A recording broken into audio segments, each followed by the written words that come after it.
Hello, hi, నమస్తే. Welcome to my channel తెలుగింటి అమ్మాయి. మీరు నా ఛానల్ ఫస్ట్ టైం చూస్తున్నట్లయితే సబ్స్క్రైబ్ చేసుకోండి. వీడియోని చివరి వరకు చూసి నచ్చితే లైక్ చేయండి. ఈరోజు నేను చూపించబోయే రెసిపీ వచ్చేసి పెరుగు పచ్చడండి. పెరుగు తాలింపు అని కూడా అంటారు. ముందుగా మనకు కావాల్సిన పదార్థాలు చూద్దామండి. పెరుగు, కరివేపాకు, పసుపు, పచ్చిమిరపకాయలు, ఎండుమిర్చి, ఆవాలు, మెంతులు, సాల్ట్, జీలకర్ర, ఆయిల్. 5 పచ్చిమిర్చి తీసుకున్నానండి. ఈ విధంగా చిన్న చిన్న పీసెస్ కింద కట్ చేసుకోవాలండి. తయారీ విధానాన్ని చూద్దామండి. ముందుగా 2-3 టేబుల్ స్పూన్ ఆయిల్ తీసుకోవాలండి. ఆయిల్ వేడెక్కనివ్వాలి.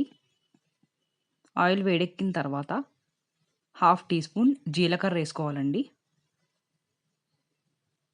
హాఫ్ టీ స్పూన్ మెంతులు, హాఫ్ టీ స్పూన్ ఆవాలు యాడ్ చేసుకోవాలండి.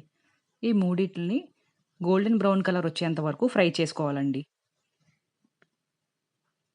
ఇప్పుడు మనం కట్ చేసి పెట్టుకున్న పచ్చిమిరపకాయలని యాడ్ చేస్తున్నానండి. కరివేపాకు యాడ్ చేసుకోవాలి. ఇప్పుడు ఈ కరివేపాకు, పచ్చిమిరపకాయలు 2-3 నిమిషాల వరకు ఫ్రై చేసుకోవాలండి. మీడియం ఫ్లేమ్‌లో కుక్ చేసుకోవాలండి. ఇప్పుడు ఎండుమిరపకాయలని వీడియోలో చూపిస్తున్న విధంగా చిన్న చిన్న ముక్కలుగా కట్ చేసుకొని యాడ్ చేసుకోవాలండి. నేను 4 తీసుకున్నానండి. మీరు ఎక్కువ స్పైస్ తినకపోతే ఒక 2 తీసుకోండి సరిపోతుంది.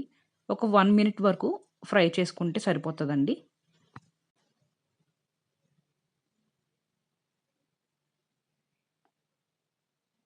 ఇప్పుడు ఒక హాఫ్ టీ స్పూన్ పసుపు యాడ్ చేసుకోవాలండి.